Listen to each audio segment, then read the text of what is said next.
नमस्कार साथियों, मैं दीनानाथ सिंह इस अनेकांत दृष्टि चैनल पर आप सबका हार्दिक स्वागत करता हूं। साथियों, हमारे भारतीय संस्कृति में गुरु को एक सर्वोच्च स्थान दिया गया है। माता पिता के बाद गुरु का ही दर्जा ऊंचा माना जाता है, परंतु गुरु के अंदर भी एक ऐसी योग्यता होनी चाहिए कि वह परमात्मा के साथ एकाकार हो गया हो या उनके साथ पूर्ण रूप से संयुक्त हो गया हो, तो वही गुरु बनने के योग्य होता है। और जो गुरु बनना चाहता है तो उसको जो है कुछ सीखने की आवश्यकता होती है, क्योंकि गुरु वही बन सकता है जो गुरु बनने की कामना से भी मुक्त हो, वही सच्चा गुरु बन सकता है। तो शास्त्रों में कहा गया है कि गुरुर् ब्रह्मा गुरुर्विष्णु गुरुर्देवो महेश्वरः गुरु साक्षात् परम ब्रह्म तस्मै श्री गुरुवे नमः। ओम परम तत्वाय नारायणाय गुरुभ्यो नमः। तो इन सब से जो है हमें गुरु की महत्ता पर जो है उसकी महत्वपूर्णता पर जो है प्रकाश दिखाई देता है और हमें गुरु की जो है शिक्षा को धारण करना चाहिए और स्वयं भी उनके समान बनने की चेष्टा करनी चाहिए। तो ऐसे ही कौरवों और पांडवों के गुरु थे द्रोणाचार्य जी, जिन्होंने उन्हें धनुर्विद्या की शिक्षा दी थी। तो ऐसे में हम देखते हैं कि गुरु जो है उनका शिक्षा जो है पूरी हो जाने पर गुरु दक्षिणा के रूप में कुछ मांगते थे या उनसे लेते थे, तो उनकी गुरु दक्षिणा जो है पूर्ण मानी जाती थी और शिक्षा भी पूर्ण मानी जाती थी। तो गुरु द्रोणाचार्य पहले अत्यंत अभावग्रस्त जीवन व्यतीत करते थे और गरीबी अवस्था में थे। उनके बचपन के मित्र थे राजा द्रुपद। तो द्रोण जो है द्रुपद राजा के पास कुछ सहायता पाने की आशा में उनके पास गए, तो द्रुपद ने उन्हें जो है अवहेलना की उनकी और उपेक्षा की और कहा कि तुम मेरे मित्र बनने के योग्य नहीं हो, और इस प्रकार जो है उन्हें अपमानित किया। तो द्रोणाचार्य जो है उन्हें मन में अत्यंत कष्ट का अनुभव हुआ, मानसिक संताप पहुंचा और वे उनसे इस अपमान का बदला लेने की सोचने लगे। तो उन्होंने मन में विचार किया कि मैं कौरवों और पांडवों को जो है शिक्षा प्रदान करूंगा और गुरु दक्षिणा के रूप में राजा द्रुपद को उनके राज्य पर आक्रमण करके उन्हें बंदी बनाऊंगा और उनके राज्य पर भी अधिकार प्राप्त कर लूंगा। उनके मन में ये भावना आ गई। तो उन्होंने कौरवों और पांडवों को जो है शिक्षा देना प्रारंभ किया। जब उनकी धनुर्विद्या की शिक्षा पूरी हो गई तो गुरु दक्षिणा के रूप में उन्होंने राजा द्रुपद के राज्य पर आक्रमण करने का आदेश दिया। तो उनके जो परम शिष्य थे अर्जुन, वे सर्वश्रेष्ठ थे, धनुर्धारी थे। तो उन्होंने कौरवों और पांडवों को जो है राजा द्रुपद के राज्य पर आक्रमण करने के लिए भेजा। तो अर्जुन आदि सभी क्षत्रिय बालकों ने जो है उनके राज्य पर आक्रमण कर दिया और इस युद्ध में राजा द्रुपद हार गए। तो उन्होंने कौरवों और पांडवों ने मिलकर उनको जो है बंदी बनाकर द्रोण के पास ले आए। तो द्रोणाचार्य जी ने उनका अपमान किया और कहा कि तुमने मेरा अपमान किया था, आज तुम देखो मेरे सामने तुम एक बंदी के रूप में पड़े हुए हो, लाए गए हो, और तुम्हें भी अपमान का जो है एहसास हो रहा होगा। तो वक्त जो है एक साथ समान रूप से किसी पर जो है अपना शासन नहीं करता, बदलते रहता है। कब कैसा वक्त किसका आ जाए, तो तुम्हें जो है मेरा अपमान नहीं करना चाहिए था। मैं तुम्हारे पास गया था और तुम भी जो है आज अपमान महसूस कर रहे हो। इस प्रकार उन्होंने राजा द्रुपद का अपमान करके उन्हें छोड़ दिया।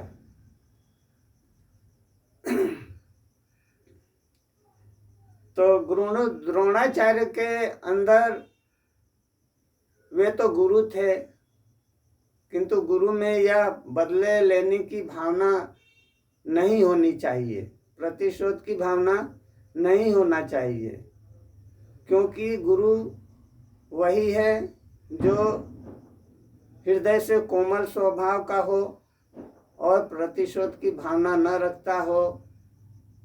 नाना प्रकार के जो विकार मानसिक होते हैं उनसे वह दूर हो, हृदय स्वच्छ हो, तो वही गुरु बनने के योग्य होता है। तो गुरु द्रोणाचार्य के अंदर तो ऐसी बात नहीं थी। उन्होंने अपमान महसूस किया और ऊपर से द्रुपद से प्रतिशोध भी लिया। तो इस प्रकार जो है ऐसा नहीं होना चाहिए, क्योंकि गुरु तो सबको जो है अपने शिक्षा से प्रकाश प्रदान करते हैं, मानव जाति को प्रकाश प्रदान कर उसे उच्च शिखर पर पहुंचाते हैं।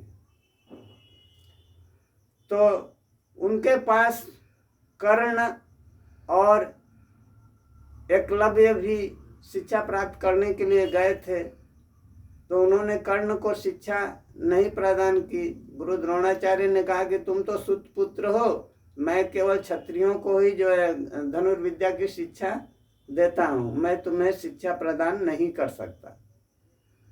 तो उन्होंने कर्ण को वापस लौटा दिया।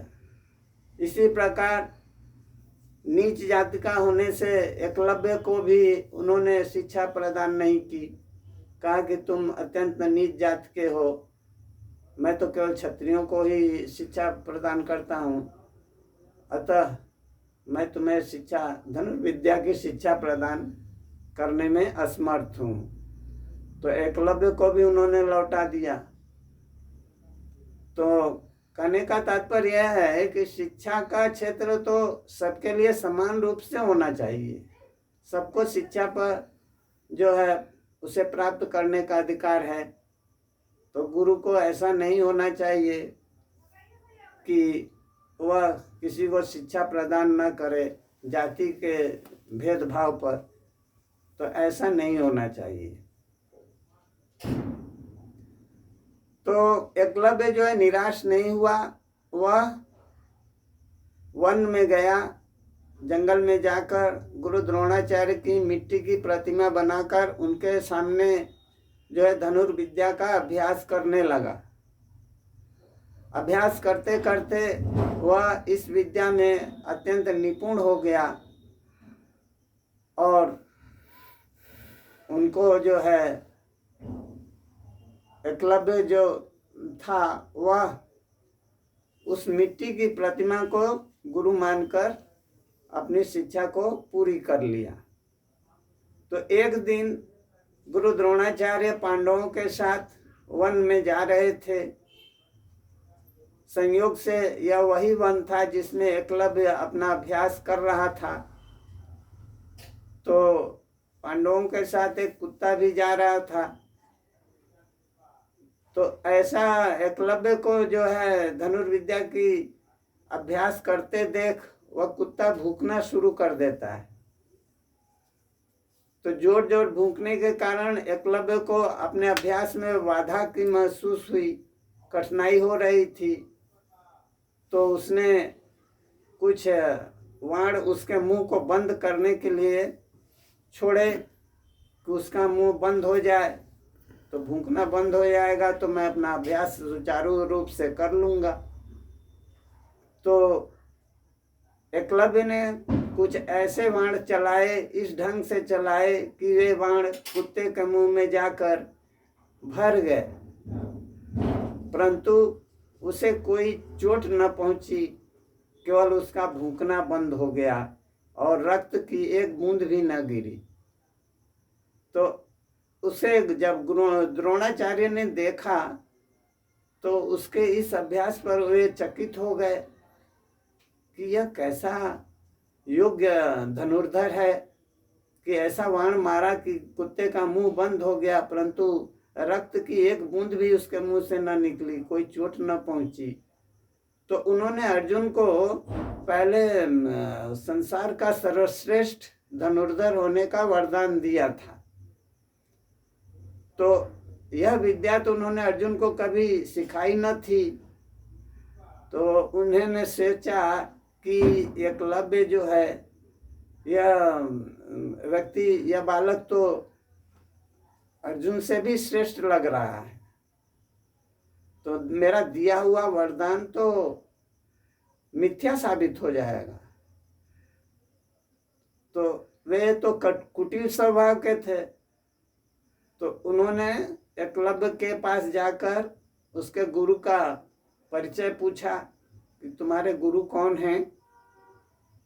तो एकलव्य ने कहा, हे गुरुदेव, मैं तो आपके पास शिक्षा प्रदान पाने के लिए आपके पास गया था, तो आपने तो कहा था कि मैं नीच जात का हूँ, मुझे धनुर्विद्या की शिक्षा मैं तुम्हें नहीं दे पाऊँगा, मैं असमर्थ हूँ, मैं तो केवल क्षत्रियों को ही शिक्षा प्रदान करता हूँ।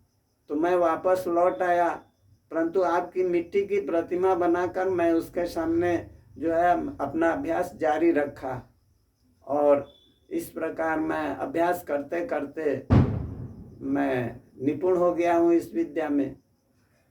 तो गुरु द्रोणाचार्य ने कहा कि तुम तो शिक्षा तो प्राप्त कर चुके हो, पारंगत भी हो गए हो, परंतु तुमने तो मुझे गुरु दक्षिणा नहीं दी। बिना दक्षिणा के शिक्षा अधूरी मानी जाती है। तुम जो है मुझे गुरु दक्षिणा दो।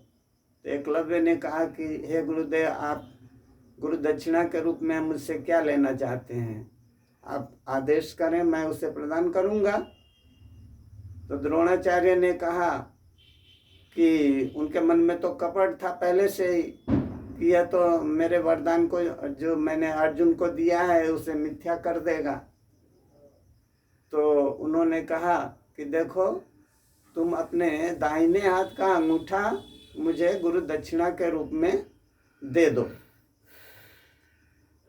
तो द्रोणाचार्य ने तो मन में यह सोचा कि जब दाहिने हाथ का अंगूठा मांग लूंगा तो यह जो है वाण कैसे छोड़ेगा, धनुष तो का जो है इसकी विद्या तो बेकार हो जाएगी। यही सोचकर उन्होंने एकलव्य के दाहिने हाथ का अंगूठा गुरु दक्षिणा के रूप में उससे मांग लिया। तो अब एकलव्य जो है क्या करता, उसने दाहिने हाथ का अंगूठा काटकर गुरु द्रोणाचार्य के चरणों में डाल दिया।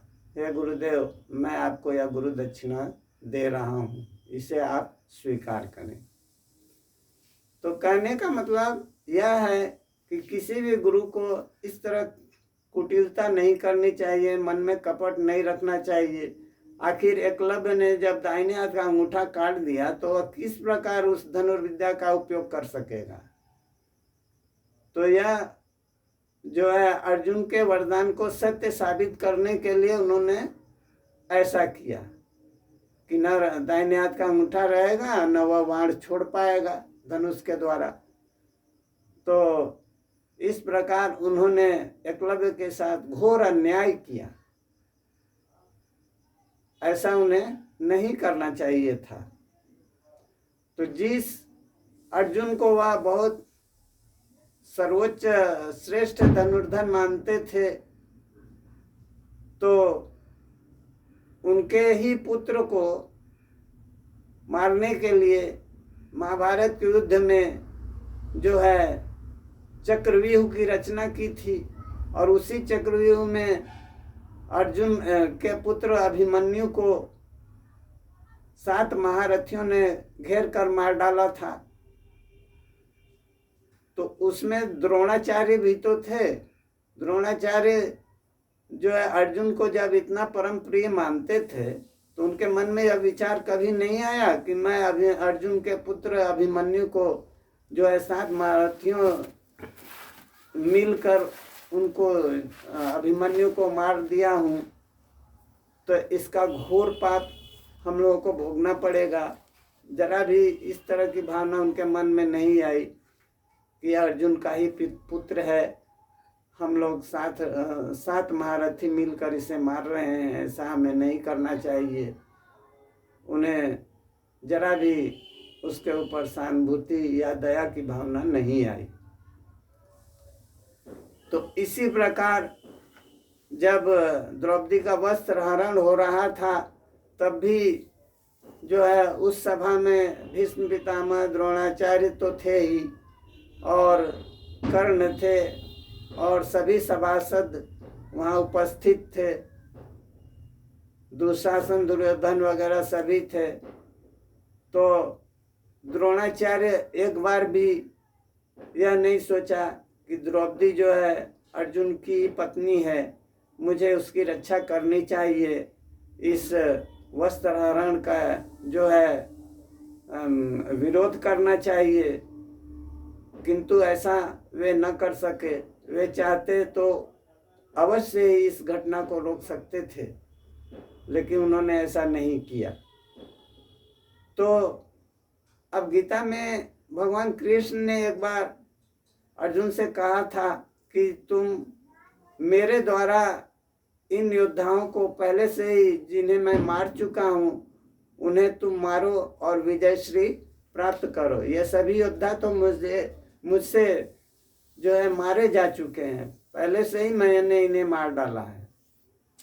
तो कहने का तात्पर्य, जब उस वस्त्रहरण की घटना जब घटी, तो किसी ने कोई आवाज नहीं उठाई, सब पत्थर की मूर्ति बनकर बैठे हुए थे।